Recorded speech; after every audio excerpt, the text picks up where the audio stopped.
Oi pessoal, tudo bem? Nesse vídeo a gente vai fazer uma parte 2 do vídeo de Matplotlib. Nesse vídeo a gente vai fazer alguns exemplos. Em particular a gente vai ver um pouco sobre batimento, um pouco sobre a dinâmica de interferência entre as duas ondas, que tem frequências levemente diferentes.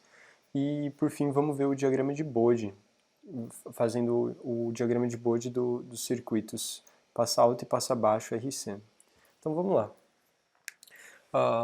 A gente vai importar, além dessas bibliotecas aqui, a gente vai importar essa biblioteca que é do Google Colab para salvar imagens, para salvar essas imagens, certo?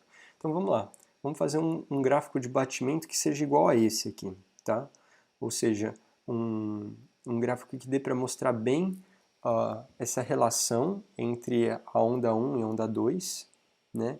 Que elas vão interagir, as quais têm frequência levemente diferente, e vão fazer um padrão de batimento, certo? Então vamos lá, vamos definir a nossa onda. A nossa onda vai ser uma função de ômega, de f, na verdade, e de t, certo? Então, o nosso y, que essa onda vai retornar, nosso y da onda, né, vai ser basicamente num π seno de ômega t, em que ômega a gente vai definir como 2 num π f, certo? Ou seja, a frequência angular. Beleza, então vamos retornar aqui o valor de y, beleza. Então vamos criar o nosso array para o t, então vamos chamar de t-array, ou seja, nosso array para o tempo, que ela vai ser uma onda que vai variar com o tempo, a amplitude com o tempo. Então, vamos fazer que t-array recebe em NumPy linspace, que vai de 0 até, digamos, 20π, e tenha 100 pontos, beleza? Aí a gente pode falar que y da onda 1 é igual a onda, que vai receber digamos que o f é 0,5 e o t a gente vai passar o t-array, beleza? Aí para a onda 2, o y da onda 2, ela vai ser muito parecida com essa onda 1, só que com a diferença em que a gente vai tirar um pouquinho de frequência. A gente poderia adicionar também, não teria nenhum problema. Então a gente vai falar que ela é 0,5 menos 0,05, ok? Aqui é menos, e a gente vai passar novamente o t-array, beleza? E então a gente vai fazer uma onda resultante, onda 3, em que ela é a soma do y da onda 1 com o y da onda 2, beleza? Então, para fazer o nosso plot, a gente vai definir subplots, mas nesse caso a gente não vai ter mais de um plot, a gente vai fazer uma 1 por 1, com o tamanho da figura 10 por 5, beleza? Se a gente rodar isso, a gente vai ter uma figurona assim, certo? Mais ou menos do tamanho que a gente já queria fazer. E vamos plotar então esses valores. Então vamos plotar ax, plot, vamos colocar t-array, e aqui a gente vai passar y da onda 1, beleza? E a gente vai fazer exatamente a mesma coisa para as outras. Então ax t-array, y onda 2, e ax-array, y onda 3, beleza? Se a gente rodar isso, o que a gente tem é uma coisa feia demais. Por quê? Por que está tão feio? Se a gente for observar, essas coisas estão muito pontudas, né? Isso provavelmente aconteceu porque eu peguei poucos pontos e o Matplotlib está tentando unir pontos muito dispersos. Então vamos ver se a gente adicionar mais, multiplicar por 10, a gente consegue uma coisa melhor. Então, então já mudou bastante, agora a coisa está lisinha, bonitinha. Beleza. Então a primeira coisa que eu gostaria de fazer é colocar um gridzinho. Então eu já tenho aqui comentado, posso colocar o grid, colocar um título de batimento, um label para o x e uma label para o y, beleza? Então, se a gente colocar isso, a gente vai ter amplitude, batimento e tempo em segundos, beleza? Uma coisa que eu queria fazer para deixar menos poluído essa confluência de curvas é mexer num parâmetro que chama alfa, que inclusive já está aqui. O que esse parâmetro faz é deixar a cor das curvas, das linhas, um pouco mais fraquinhas, certo? Isso vai ajudar a gente a ver um pouquinho melhor, assim, ficar menos poluído, menos carregado. Então, tá vendo? Eu rodei aqui fazendo alfa igual a 0,5. O alfa é um valor que varia de 0 a 1, certo? E 1 seria a cor na força normal, né? E quanto menor o alfa, mais fraquinho fica, certo? Então a gente deixou um pouco mais fraquinho, dá para ver o batimento.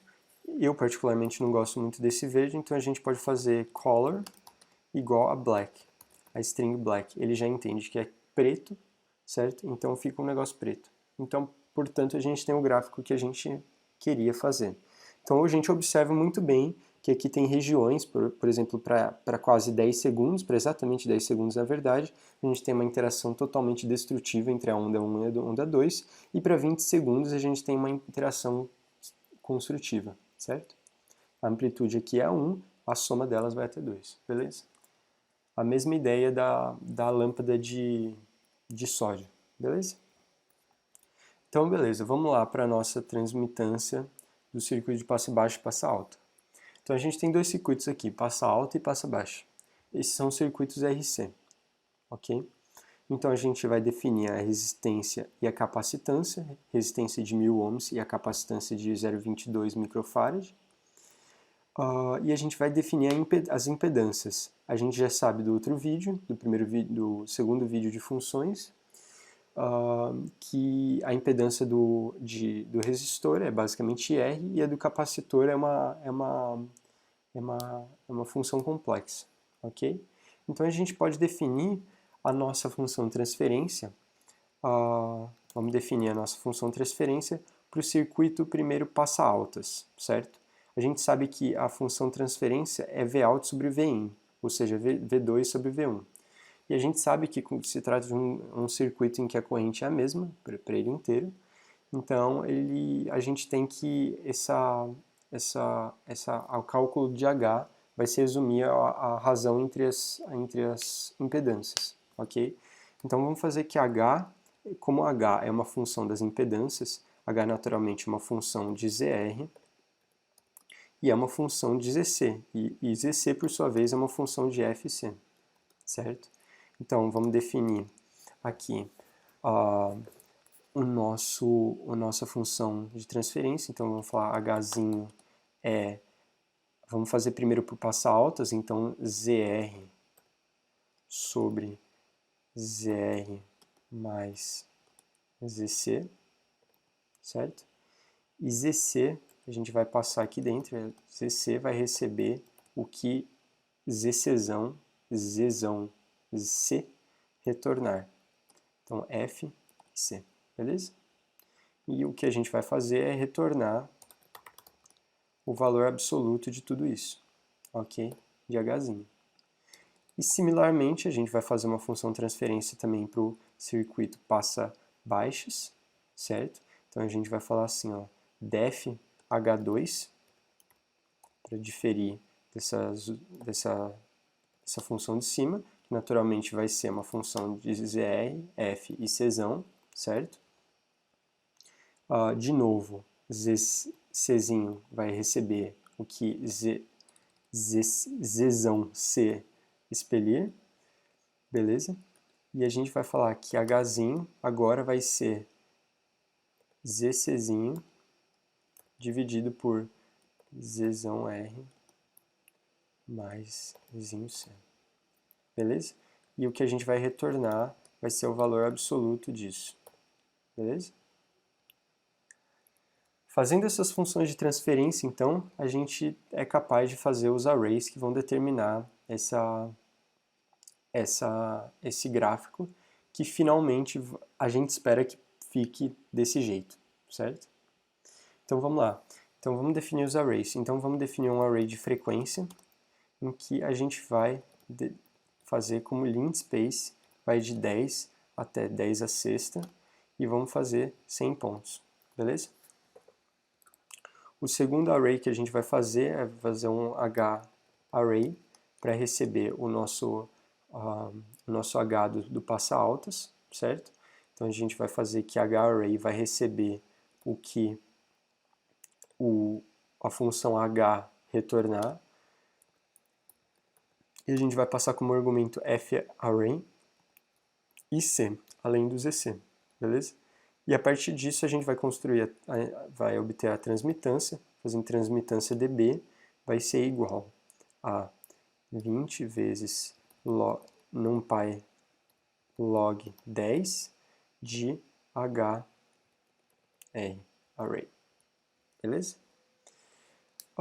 Finalmente, a gente pode fazer a mesma coisa para o circuito passa-baixas, beleza?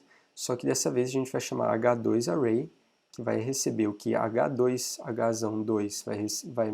vai nos retornar, e a gente vai fazer que transmitância 2 em dB vai ser uma função de H2Array, beleza? Então a gente já construiu os nossos arrays, e se a gente rodar isso, a gente definiu aqui dois plots, dois eixos, dois plots na verdade, em que a gente tem uma linha e duas colunas, certo? E um tamanho de figura 10 por 4, e a gente falou também que a gente quer compartilhar o eixo Y, certo? Então, nesse caso, vocês podem observar que no segundo plot a gente não tem nenhum número aqui, porque ele já vai usar a mesma escala do plot da esquerda, certo? Então, vamos lá, vamos fazer o plot ax1.plot. Então, a gente vai em x, a gente quer deixar o f-array, e em y a gente vai deixar t em dB. E vamos ver os pontinhos, beleza? Mesmo esquema no passo abaixo. A gente quer f-array e t2 dB. Se a gente rodar isso, ops, não fiz ax2, fazendo ax2 esse plot vai passar para o outro lado, beleza? E a gente já pode ver que a gente precisa colocar a nossa escala em log, certo? Então a gente pode colocar aqui ax1.set xscale, e a gente coloca aqui log, certo? E o mesmo a gente faz para o x2, beleza? Se a gente definir aqui em log, a gente vai perceber que o jeito que a gente determinou o nosso vetor de f foi de um jeito meio infeliz, porque a gente tem um monte de ponto concentrado lá para 10 a quinta, 10 a sexta, e a gente não tem informações lá para valores de frequência menores, né? Então o que a gente precisa fazer é criar um vetor que seja espaçado de acordo com a métrica do log, né? Então em vez de linspace, a gente vai escrever logspace. E o que isso vai fazer? Isso vai fazer com que a gente tenha pontos bem distribuídos nessa escala log, certo? Então a gente vai fazer logspace, vai falar que vai de 10 a primeira até 10 a sexta, com 100 pontos, e vai falar que a base é 10, certo? Então se a gente rodar isso aqui, a gente já vai ver que a gente tem certinho, ó. Agora está bem distribuído, agora está bonito, está legal, ok? Então uma coisa que a gente já pode fazer de cara é definir A1, AX1, vamos definir um título, set title, vamos falar aqui, circuito passa altas, e aqui em AX2 vai ser um circuito passa baixos, certo?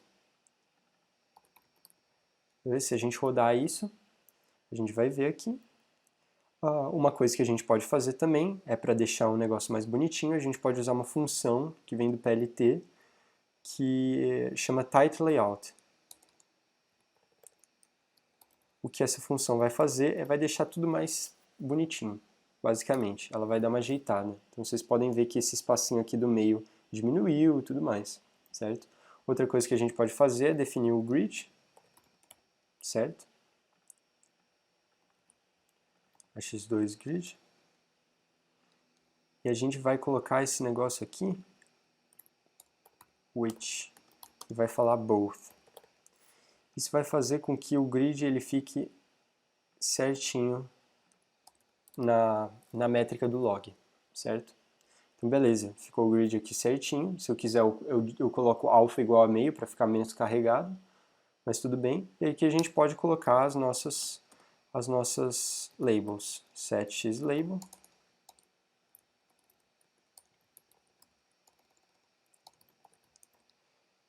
igual a frequência, né?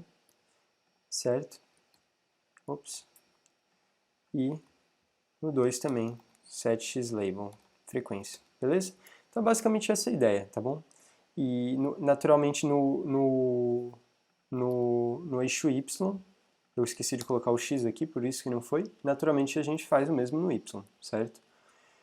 E finalmente eu gostaria de mostrar como salvar a imagem, né, que está aqui em cima.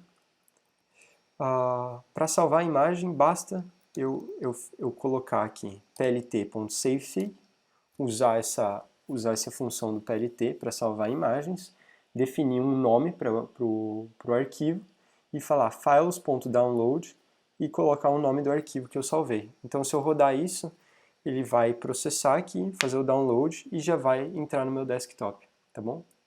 Eu vou permitir aqui eu baixar e já vai baixar, certo? Então, basicamente, essa é a ideia principal para esse gráfico. Naturalmente, você pode embelezar do jeito que você bem entender, certo? Mas essa é a ideia básica, tá bom? Então, a gente aprendeu a como fazer um gráfico de batimento, aprendeu um pouco, embelezar um pouco ele. E também a gente aprendeu a fazer uma transmitância para os circuitos passa baixa e passa alta RC. Então é isso, pessoal. Muito obrigado por assistir e espero que tenha ajudado. A gente está sempre disponível, né, nas monitorias. E é isso. Muito obrigado.